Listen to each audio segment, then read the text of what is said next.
Hola, bienvenidos al programa número 190 de Los Turelo en medio de esta pandemia que nos enorgullece decir que seguimos trabajando con y para ustedes en un contexto donde, bueno, seguimos afectados por el coronavirus. Ya hay 6 millones de personas que han sufrido contagios en todo el mundo y lamentamos la pérdida de 350.000 en esta batalla. Estamos viendo ahí los números, Sebastián. Así es, Nicole. Estamos justamente rozando los 6 millones. Hay que decir que en el panorama nacional estamos hablando de unos 14.000 contagiados y más de 500 muertos en Argentina, lo que arroja una tasa de mortalidad aproximada del 3,6%. Recordamos también en nuestro país que el confinamiento cumple hoy jueves 70 días, es decir, que en realidad estamos en una setentena y vamos camino a superar la ochentena, los 80 días, e incluso superar a Wuhan, que fue la ciudad donde tuvo origen el COVID-19. Sí, de este modo nos convertiríamos en el país con la cuarentena más larga del mundo. Sí, le dijeron esa frase al presidente y, bueno, despertó una serie de comentarios allí en el anuncio de la extensión del aislamiento. Y de hecho él contestó que la cuarentena va a durar lo que tenga que durar, lo cual ha generado también una polémica porque, como bien, digamos, establecen las autoridades, los sanitarios, el aspecto sanitario es lo principal, la salud, pero hay que ver cuánto resiste la economía. Bueno, todos estos temas, salud, economía, el tema de la solidaridad en la pandemia y también cómo están atravesando estos momentos las pymes argentinas, va a ser motivo del tratamiento de este programa. Vamos a repasar los invitados de hoy. Dale, vemos.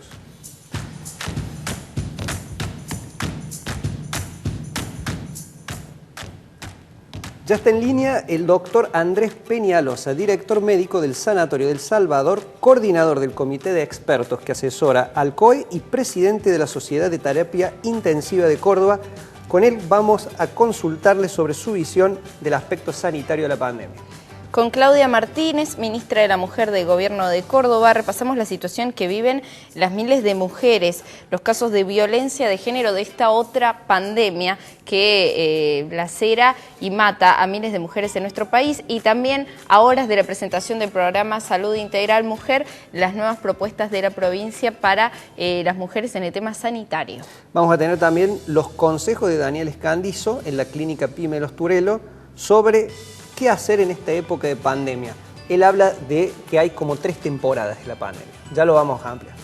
El Costado Solidario llega a nuestro programa a través de Agustín Parga, titular del Banco de Alimentos, y de María Yunta Farré, autora de la iniciativa Banco de Artistas, una conexión que vincula artistas a una empresa familiar y a la fundación del Banco de Alimentos que ayuda a cordobeses que necesitan un plato de comida y sobre todo en estos momentos, Sebastián.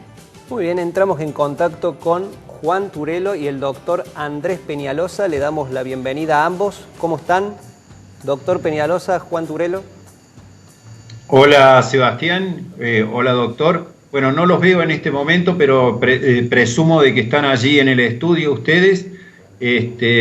Vamos a tratar de recuperar la imagen para lo que pueda ser la continuidad de esta entrevista. Que el doctor Peñalosa, hay que recordar, es uno de los coordinadores del Centro de Operaciones de Emergencia, como también participa como jefe de terapia intensiva del Sanatorio del Salvador y es además, en este momento, presidente de la Sociedad de Terapia Intensiva de Córdoba. Peñalosa, muchas gracias por atendernos. ¿Y cuál es la situación o cuál es en este momento las sugerencias que se están dando a partir del COE cuando aparece como una cierta flexibilidad en lo que tiene que ver con el desarrollo de la cuarentena en Córdoba, Andrés? Buenas tardes, ¿cómo les va? Mucho gusto, gracias por la invitación.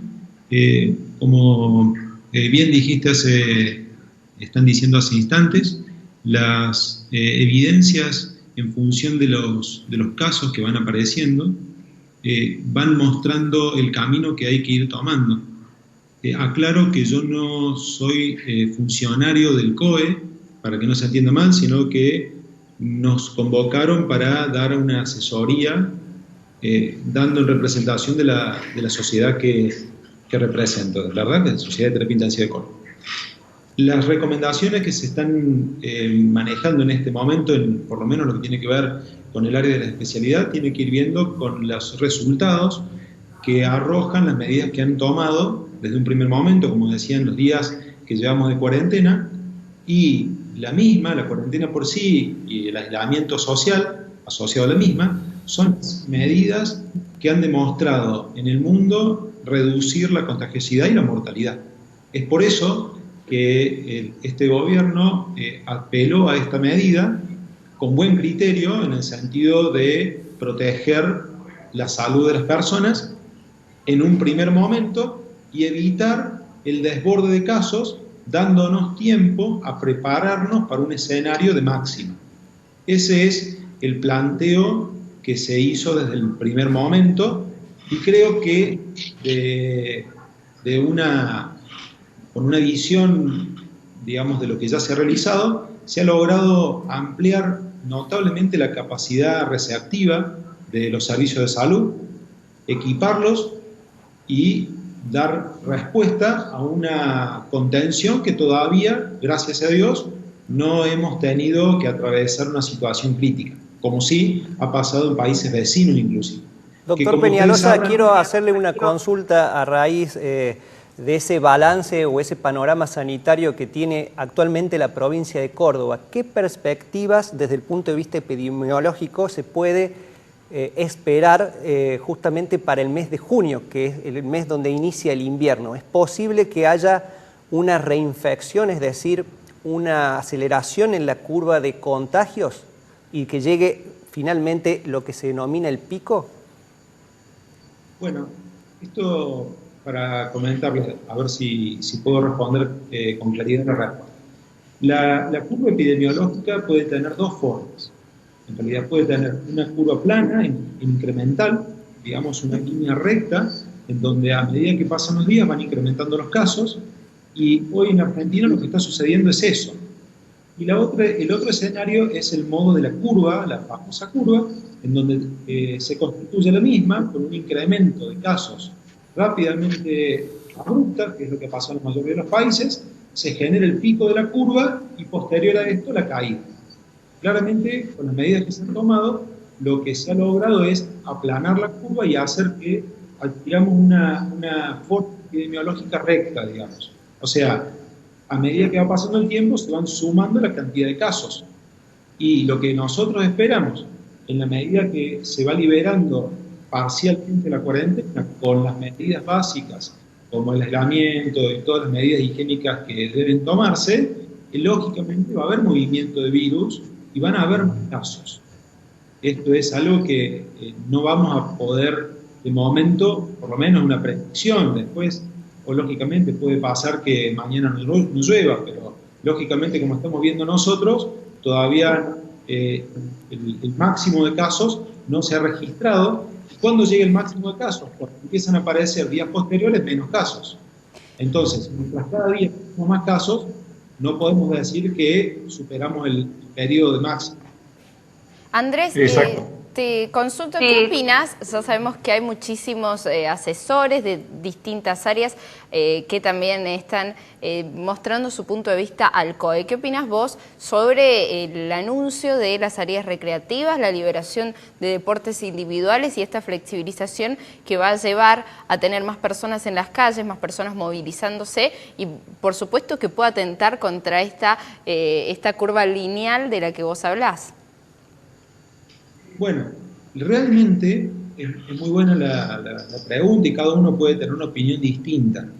La cuarentena por sí misma ha logrado efectos notorios y por eso la distinción con el resto de los países. Esto tiene un precio que es, uno, el resguardo económico o el problema económico que estamos atravesando, que no voy a hablar sobre eso porque está a la luz, y el otro problema es todos los problemas relacionados a la cuarentena, que será la segunda enfermedad del coronavirus, y tiene que ver con los problemas psicológicos, los problemas de violencia familiar y también los problemas de enfermedades crónicas que se encuentran en dificultades, pacientes diabéticos, cardiovasculares, que normalmente deben desarrollar algún tipo de actividad física y que se encuentran limitados por la cuarentena y porque muchos de ellos viven en departamentos o no pueden salir del mismo y no pueden ejercitar.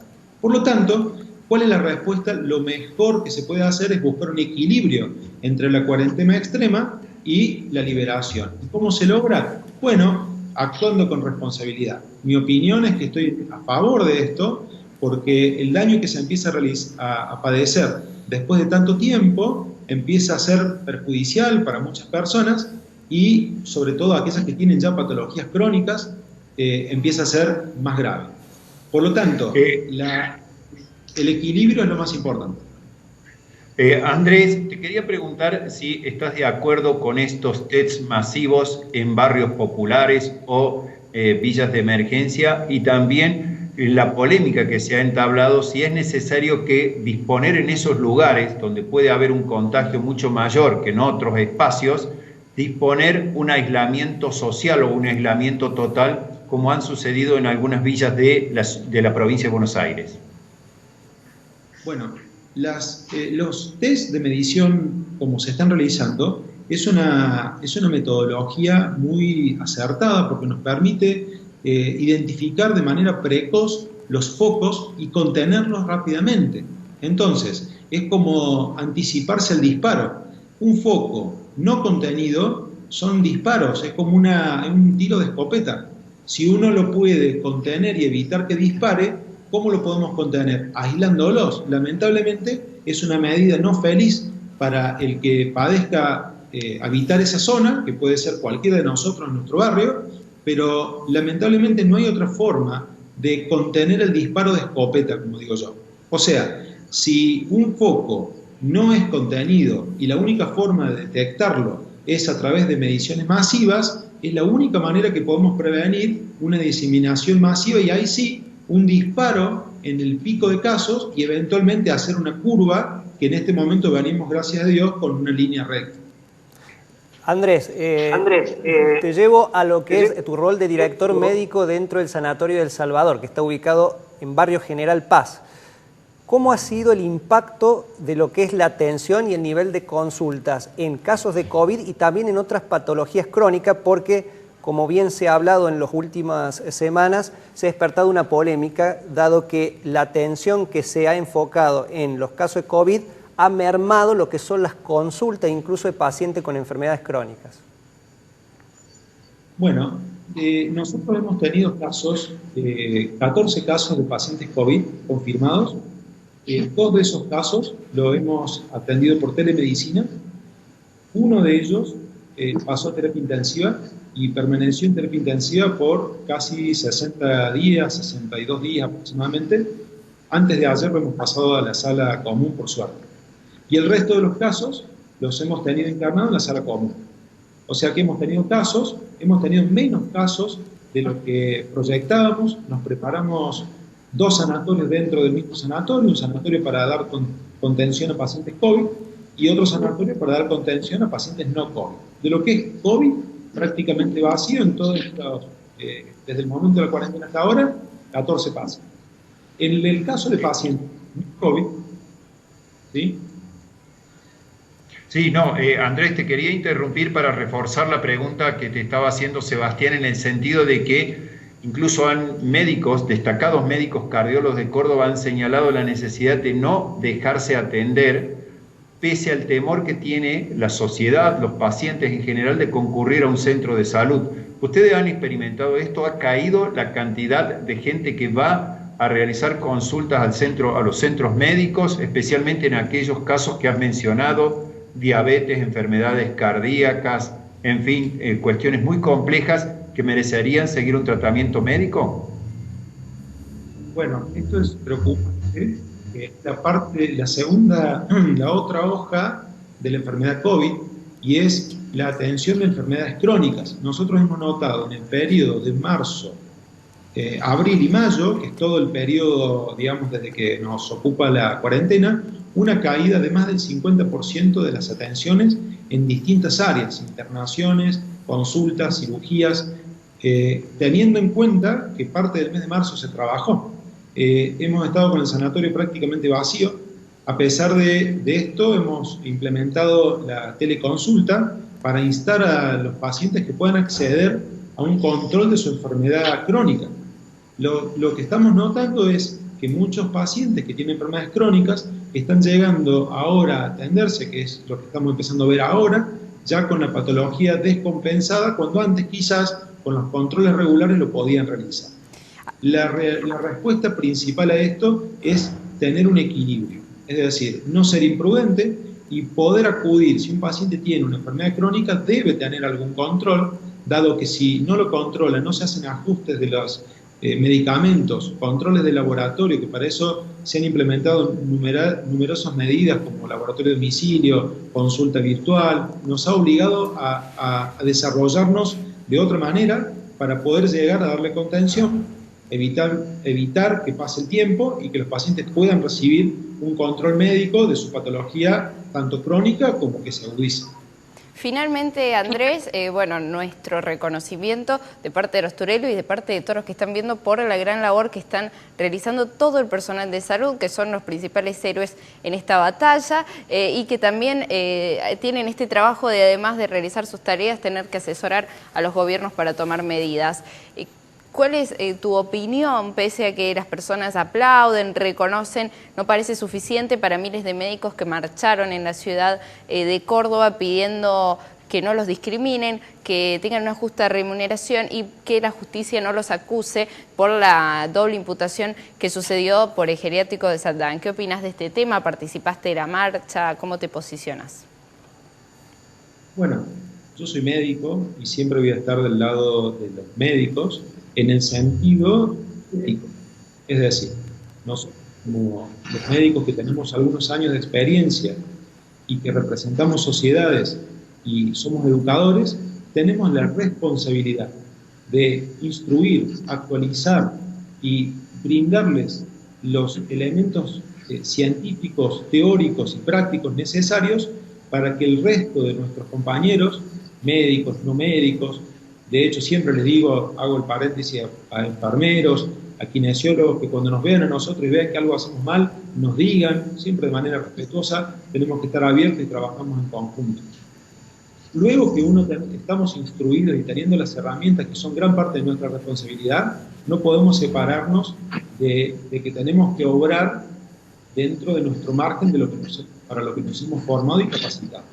Por lo tanto, una imputación de esta magnitud requiere un análisis profundo en el sentido de conocer qué es la verdadera acusación que ha llevado al fiscal a llevarlo a estas instancias.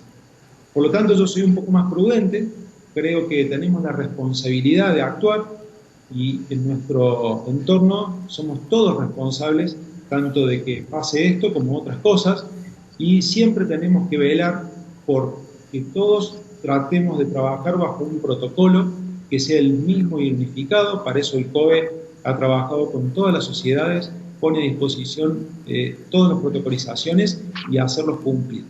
Habrá que ver cuál es la realidad y cuál es el verdadera justificación que se le ha hecho a este profesional.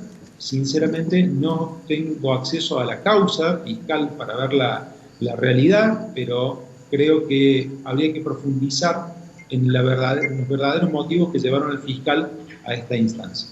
Más allá de tu opinión profesional sobre este tema, quería consultarte sobre el aspecto epidemiológico que tiene, por ejemplo, las marchas que se están suscitando en Córdoba. Hablamos de la marcha de los médicos, también hubo protestas del SUOEM, de comerciantes y demás. Se hacen una modalidad dentro de autos, pero esto como asesores del COE, ¿cómo ven que puede impactar o qué le están recomendando para que también de esta forma cuidar a las personas que marchan o si hay un protocolo específico o demás? Bueno, claramente que no hay un protocolo de recomendación oficial de cómo llevar adelante una marcha o una manifestación. Se supone que no se prepara para esto, sin embargo sucede y ya pasó. Por lo tanto, la recomendación que uno podría hacer general sería respetar las medidas de aislamiento social, que son las mismas que debemos usar para la liberación parcial de las áreas que se han liberado de la cuarentena, es decir, permanecer a más de 1,5 metros de distancia entre las personas, tenerle cubrebocas puesto, evitar el contacto interpersonal, si los pacientes tienen sintomatología o están en contacto con pacientes que tengan síntomas respiratorios, fiebre, no asistir a ese. Andrés, te agradecemos tu aporte para los Turelo. Bueno, la última parte ahí tuvimos una pequeña caída en el audio, puede ser a lo mejor la misma conexión o a lo mejor un problema en las computadoras. Te agradecemos de todos modos, ha sido muy claro en tu aporte para lo que es esto, el desafío de esta nueva etapa con mayores libertades, por supuesto, para poder circular, practicar deportes individuales. Ojalá que no lleguemos a esos picos tan temidos de la pandemia como hemos visto en grandes países, Estados Unidos, Brasil, España e Italia. Gracias por tu aporte, Andrés. Seguimos dialogando sobre el tema. Gracias a ustedes por la invitación. Un saludo grande. Bueno, hoy pasaba la palabra de Andrés Peñalosa, quien está al frente del Sanatorio de Salvador y también es miembro del comité de expertos que asesora al COE. Muy bien, entonces vamos a la pausa ahora y después conversamos de otros temas, la realidad social detrás de la pandemia. ¿Sabes cómo pagar tus facturas de agua sin salir de tu casa? Con tarjeta de débito o crédito desde nuestra web www.aguascordobesas.com.ar en espacio clientes o llamando gratis al 0800 800 2482. También podés adherirte al débito automático o pagar desde Pago Mis Cuentas y Pagos Link. Quédate en casa, nos cuidemos entre todos. Aguas Cordobesas.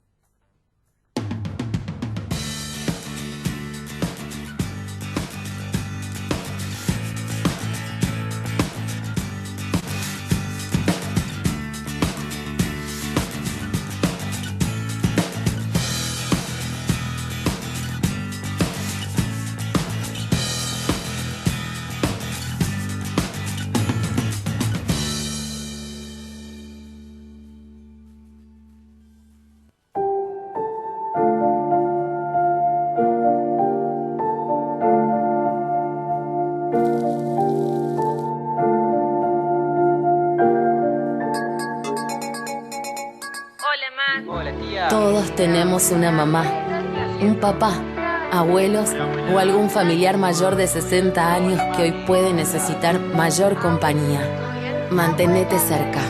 Llámalos, escúchalos. Es tiempo de cuidarnos entre todos.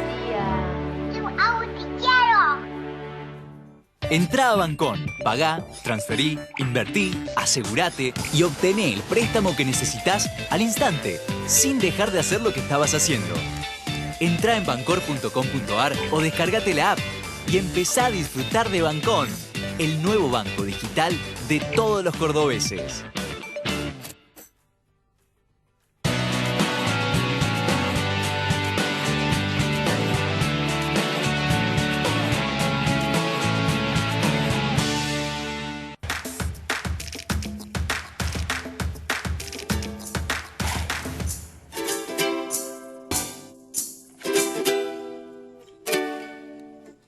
Además de la pandemia de coronavirus, existe otra pandemia que mata a muchísimas mujeres por hora en Argentina y en el mundo. De hecho, tenemos los números, estamos viendo en pantalla, desde que comenzó el aislamiento, desde el 20 de marzo hasta el 24 de mayo, el observatorio, ahora que sí nos ven, contabilizó 55 femicidios en pleno aislamiento. Esto quiere decir que el gran porcentaje se produce adentro de las casas, que las víctimas viven bajo el mismo techo del agresor y aisladas no llegan a salvar sus vidas. Además, en Córdoba se efectuaron más de 2.500 denuncias, 443 detenciones y hay 4.254 víctimas con botones antipánico. Sobre el hecho, el gobierno nacional y provincial están trabajando. Las asociaciones feministas piden que se declare la emergencia en violencia de género, que parece un tema postergado en cuanto a la situación que estamos viviendo del coronavirus, pero que cada vez se tratan los funcionarios de tomar cartas en el asunto, porque si no, muchísimas mujeres mueren. Una mujer muere cada menos de 24 horas en nuestro país por la violencia de género. Sobre el tema hablamos con Claudia Martínez, ella es ministra de la Mujer en Córdoba, es integrante del COE y están llevando a cabo numerosas y novedosas medidas para atender esta situación, incluso en cuarentena. Lo vemos.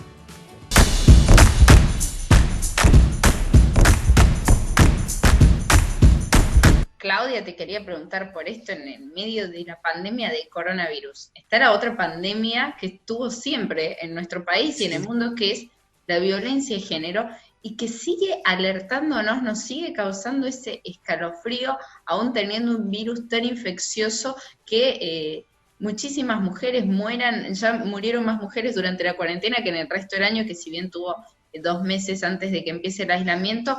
Empieza a crecer este número de violencia de género, sobre todo en etapa de aislamiento. ¿Cómo ves esta situación vos al frente del ministerio?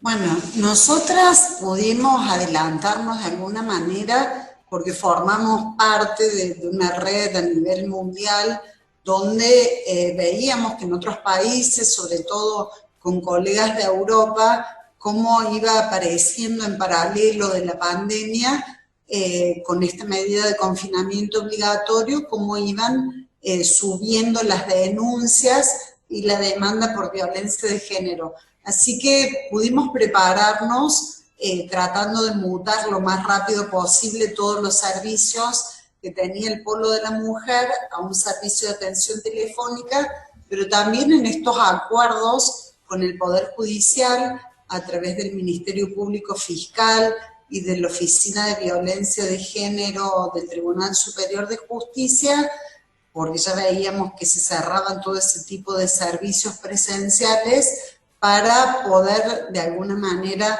tomar esas competencias y ver la posibilidad de tomar la denuncia telefónica, que esto ha sido, digamos, el dato más importante, porque las mujeres hoy tienen la posibilidad de hacer la denuncia de manera telefónica, a pesar de que esos servicios ya no cuentan con atención presencial. Es decir, que han absorbido el trabajo que se hacía en muchísimas unidades judiciales, comisarías y demás, a través de un servicio telefónico que también, recordamos que la provincia tiene una línea aparte al 144 nacional y que también ahora tiene un WhatsApp, ¿no? Me imagino, reciben muchas consultas por ahí. ¿Cómo es el número de incremento que han puesto en este servicio que tienen? Esto del WhatsApp surgió, te cuento una intimidad, surgió casi como una necesidad porque tuvimos una falla un día en el sistema de la atención del 0800, había colapsado y nos habíamos quedado sin número telefónico,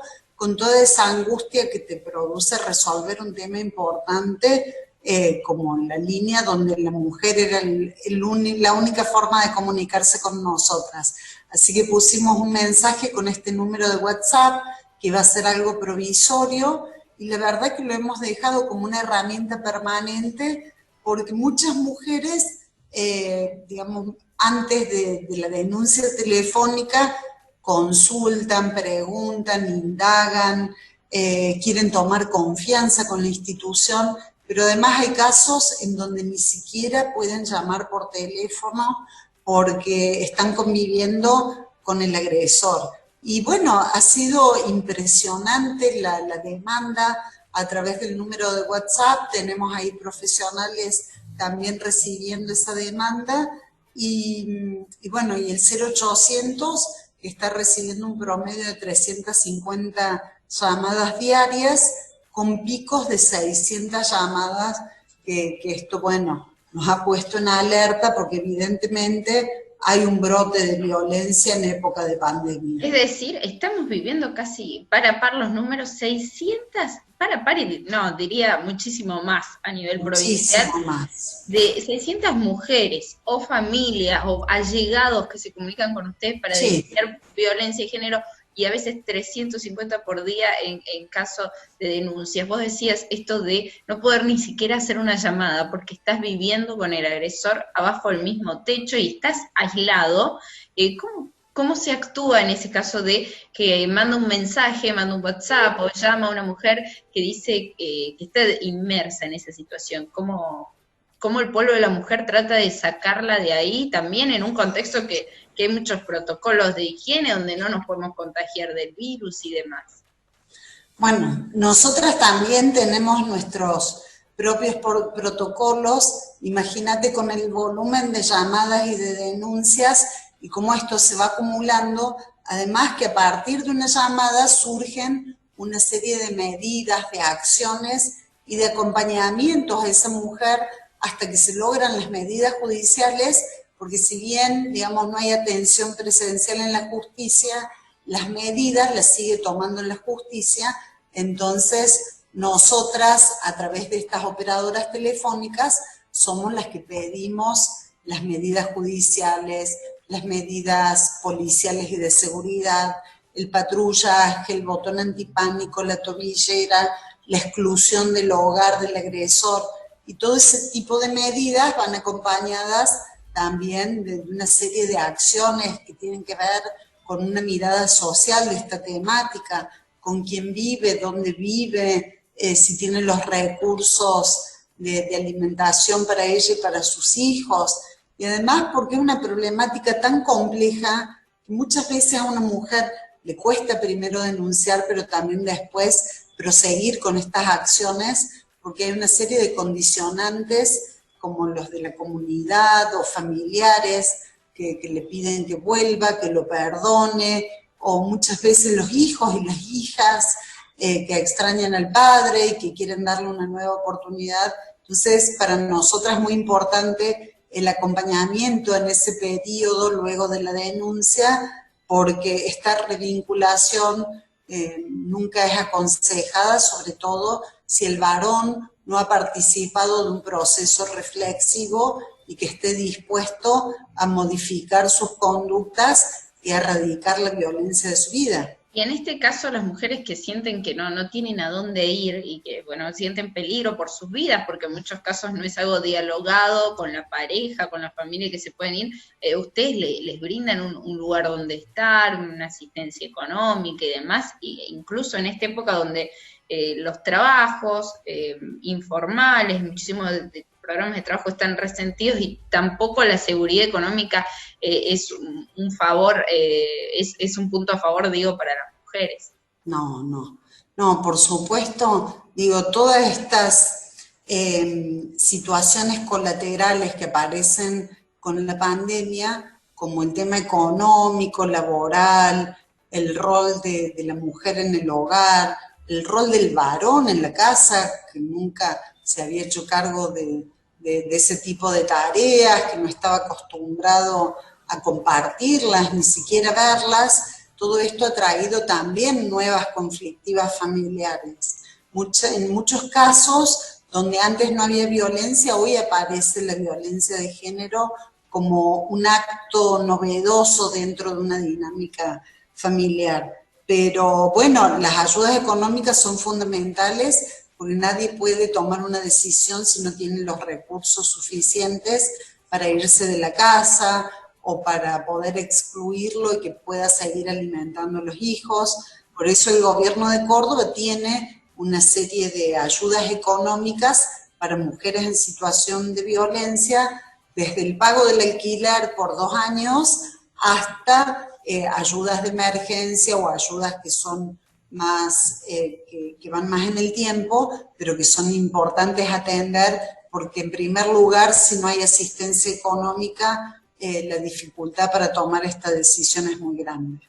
Y Claudia, hablabas de gobierno, y vos como funcionaria, te quería preguntar en primera persona en esta disyuntiva donde constantemente deben estar discutiendo qué sucede, cómo evitar la propagación del virus, cómo avanza el aislamiento. Bueno, ¿cómo te has encontrado en esta situación donde el aislamiento, por más que existan medidas paliativas, perjudica en unos casos de violencia y donde se debe continuar según las decisiones oficiales para evitar el contagio masivo? Bueno, nosotras, el Ministerio de la Mujer forma parte del COE, y yo creo que eso es lo más importante que hemos logrado en el medio de esta pandemia, porque hemos podido incluir perspectiva de género en muchos de los protocolos que desarrollan. Por ejemplo, en los cinturones sanitarios, cuando se cierra un barrio o alguna localidad, lo primero que hacemos es acompañar al equipo del COE, así como va alguien a hisopar o a hacer una asistencia en materia sanitaria, van nuestros equipos de trabajo a hacer un relevamiento de mujeres en situación de violencia. Vamos y chequeamos casa por casa que no estén conviviendo con el agresor, que no hayan quedado confinadas en medio de estos cinturones sanitarios, chequeamos si funciona el botón antipánico y la tobillera, que no tengan ningún tipo de inconveniente. Además, hacemos atención integral a la mujer embarazada y el bebé, porque también estamos viendo que ha disminuido un 66% el control del embarazo. No están acudiendo a los servicios de salud, o en algunos casos, donde esos servicios se han transformado en servicios COVID, muchas mujeres están esperando que pase la pandemia para hacer los controles, con los riesgos que eso significa llegar a un parto sin ningún tipo de control.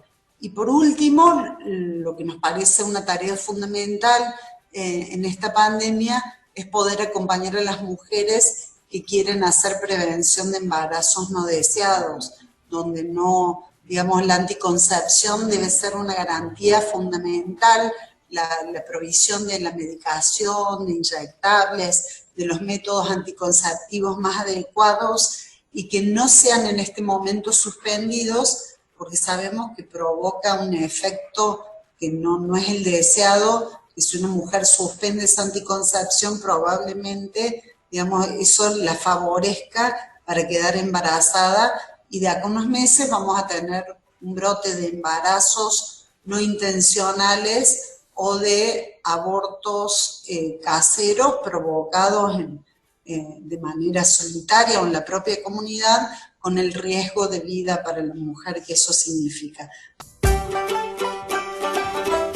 Pasaba la palabra de Claudia Martínez sobre la situación que vive la violencia de género, y te queremos recordar a vos que estás del otro lado, seas mujer, amiga, madre, compañera, compañero de trabajo, y lo podés ver a través de las distintas oportunidades que tenemos de acceso al hogar de una persona, que estos son los números que están disponibles las 24 horas, los 365 días del año, sin importar fin de semana o feriado, para atender, denunciar y recibir consultas sobre la violencia de género, y también para asistir a las mujeres en temas sanitarios, como explicaba Claudia, métodos anticonceptivos, consultas ginecológicas y demás. Estos son los números de la atención integral. Pueden dejar de manera anónima y de manera gratuita, en el caso del 0800, su consulta para evitar que esta pandemia de la violencia de género se propague. No estás sola en esto. Así que vamos a seguir en Los Turelos hablando de los distintos temas que preocupan, como también son la economía y las personas que no tienen acceso a la comida. Te esperamos.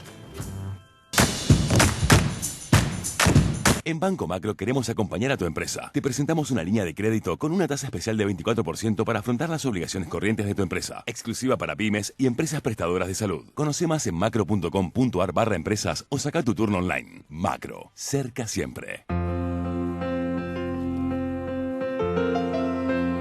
La vida es más feliz debajo de la tapa naranja. Dulce de leche Manfrey, el más premiado de la historia. Manfrey, solo con la mejor leche. El dengue está en aumento y estamos en riesgo de epidemia si no actuamos urgente todos y entre todos. Toma medidas urgente. 1. Cambia el agua de recipientes y floreros y limpia bien sus bordes. 2. Tapa o voltea objetos que acumulen agua y desecha los que no uses, incluidas tapitas de gaseosas. 3. Limpia tanques de agua, canaletas, rejillas, piletas, desagües y otros espacios que puedan acumular agua siempre. 4. Si podés, coloca telas mosquiteras o tul en puertas, ventanas, cunas y coches de bebés. 5. Trata de usar vestimenta de mangas largas y pantalones largos de colores claros. 6. Corta el césped de tu casa y zonas próximas siempre. 7. Aplica repelente con frecuencia. Y si tenés fiebre alta, malestar general, dolor articular o muscular, con o sin erupción, anda al médico inmediatamente. No te automediques. Ministerio de Salud de la provincia. Casaro Matafuegos, empresa dedicada a la protección contra incendios. Desde el año 1965, trabajando incansablemente para garantizar la mejor calidad y servicio en todo el país. Sarmiento 1073, 423-0050. Referentes de nuestra sociedad reflexionan sobre las temáticas de interés para los cordobeses. Somos todos periodistas. Viernes a las 21:30 horas, por Canal C. Estamos con vos.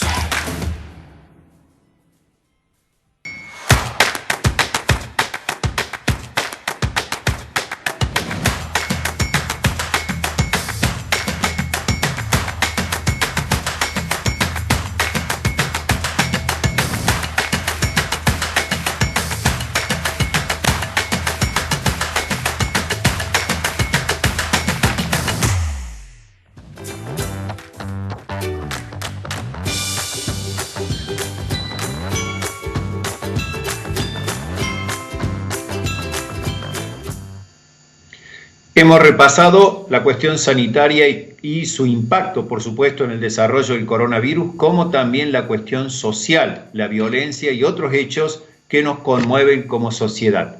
Ahora llega el tiempo de repasar los datos económicos, cómo está la economía, cómo está el trabajo en el siguiente segmento tras la presentación comercial.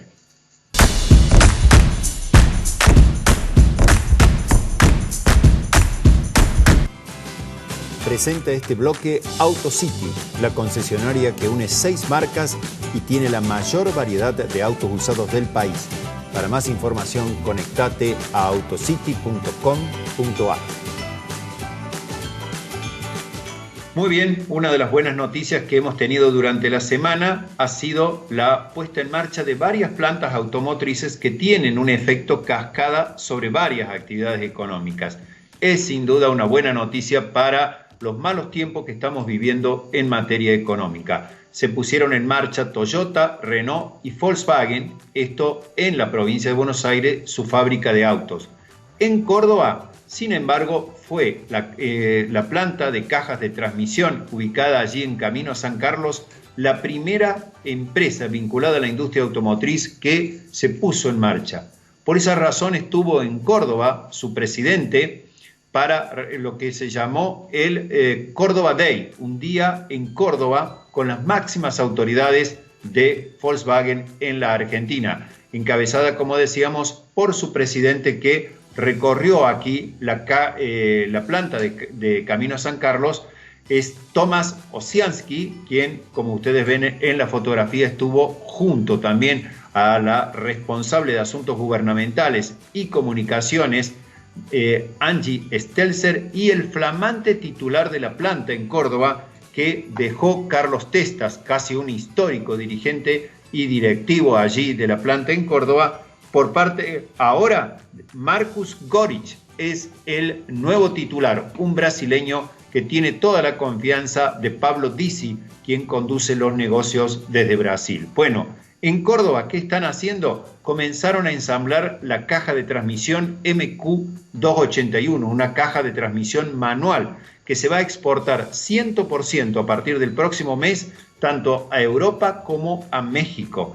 El objetivo es llegar a producir 600 cajas manuales por día hacia fin de año, cuando ya esté todo el personal incorporado allí. En este momento se están desempeñando 600 operarios en Volkswagen y es prácticamente la mitad de los operarios que trabajan en el Centro Industrial Córdoba. También el objetivo es seguir intensamente con la producción de 2 cajas manuales que se conocen como MQ200 y MQ250, que se exportan en buena parte también a muchos países del mundo. No deja de ser una buena noticia en lo que tiene que ver con la actividad económica y la vuelta al trabajo de numerosos operarios y los proveedores, los autopartistas que en Córdoba colaboran en la fabricación de estas cajas de transmisión. Hay 8 empresas que están vinculadas aquí a la producción de Volkswagen. Sin duda una buena noticia que además tuvo su correlato, por supuesto, en el diálogo que mantuvimos con las autoridades de Volkswagen sobre el tema autos. Está lenta la venta de automóviles 0 kilómetro. Esto tendrá que ver hasta que se ponga definitivamente en marcha el plan. E incluso comentaron que ADEFA, es decir, la asociación que agrupa todas las automotrices, está estudiando una especie de plan estímulo para dar más facilidades para la compra de 0 kilómetros. Volkswagen presentó hoy en Brasil un auto mundial, es decir, que en la Argentina va a llegar hacia fin de año. Se llama Nibus. Para los que les gusta todo lo que tiene que ver con esto, es un SUV, algunos dicen muy sport, y por supuesto con un motor turbo que tendría la facilidad de consumir menos nafta, Bueno, menos combustible en definitiva. Estas han sido las noticias de negocios que hemos repasado esta semana en Córdoba. Ahora vamos a ver qué pasa en el mundo PYME con la clínica que lleva adelante Sebastián. Hablamos de las grandes empresas, pero ¿qué está pasando con las pymes? Se lo preguntamos al titular de la consultora Axiavis, Daniel Escandizo, quien ha trazado una analogía con lo que son las series y las temporadas. Ha imaginado lo que sería la pandemia de las pymes y le ha puesto un nombre a la serie y también a la cantidad de temporadas por las cuales están atravesando un delicado momento este tipo de organizaciones. Le preguntamos esto en la Clínica Pyme y esto nos decía.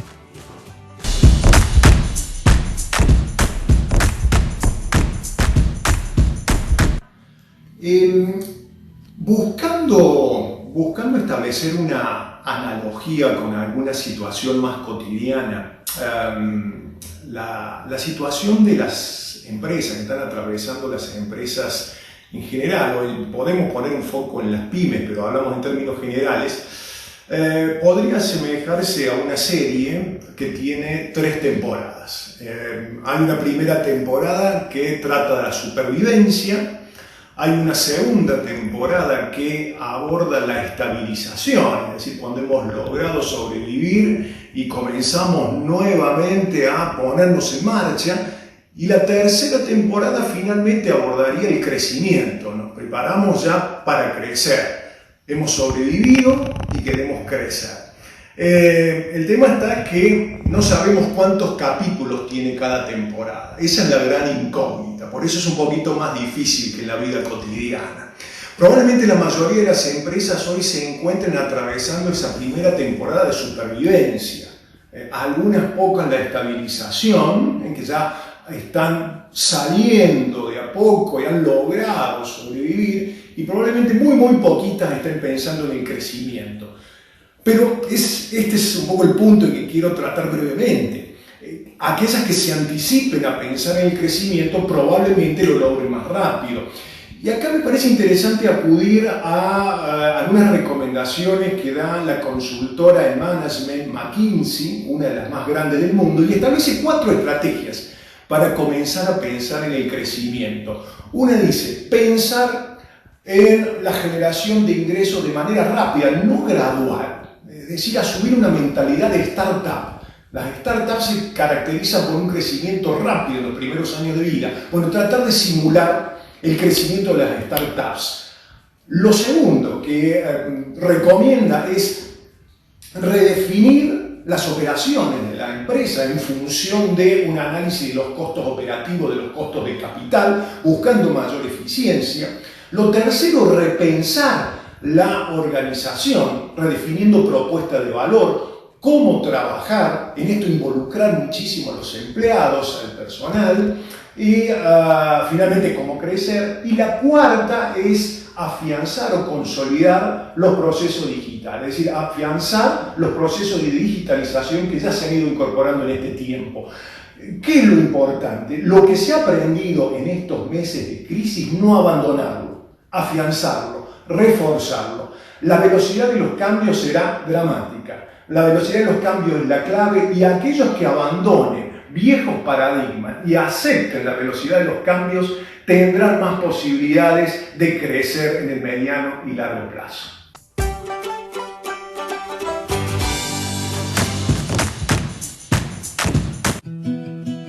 Los cordobeses sabemos qué tenemos que hacer para ganarle al coronavirus. Vacunarnos. Y por ahora la única vacuna que existe es la cuarentena. Cuarentena es quedarte en tu casa y no salir de casa. Así nos cuidamos entre todos. Como siempre. Yo me quedo en casa. La única vacuna que existe contra el coronavirus. Gobierno de la provincia de Córdoba. 25 años de la educación que hoy necesitas. En Universidad Siglo XXI somos líderes en educación online, MBA, maestría en administración de empresas, especialización en marketing y dirección comercial. Estudia sabiendo que contás con toda nuestra experiencia desde la tranquilidad de tu casa. Universidad Siglo XXI, 25 años cambiando la forma de enseñar. Encontrá más info en 21.edu.ar. Cine, series, cómics, videojuegos y anime. Spin-Off TV. Miércoles a las 19:30 horas. Por Canal C. Estamos con vos.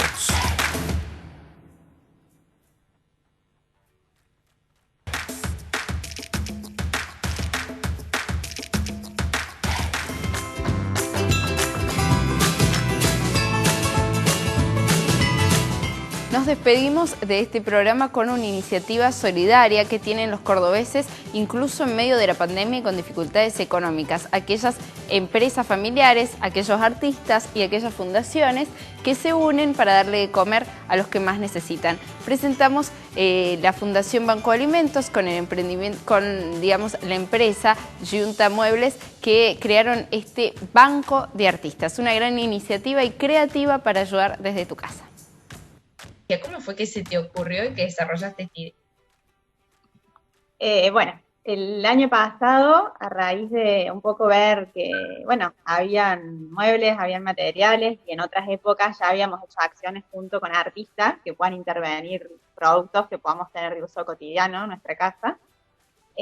Bueno, hablando un poco con mi papá, surgió la idea de poder hacer esto. Y bueno, como Banco de Alimentos ya tiene una subasta y acciones relacionadas con el arte, nos juntamos con Agus a tomar un café, le planteé la idea, le encantó, y bueno, ahí empezamos a trabajar. La gente del Banco de Alimentos colaboró un montón, digamos, en todo este proceso, contactando a muchos artistas ellos, a algunos nosotros.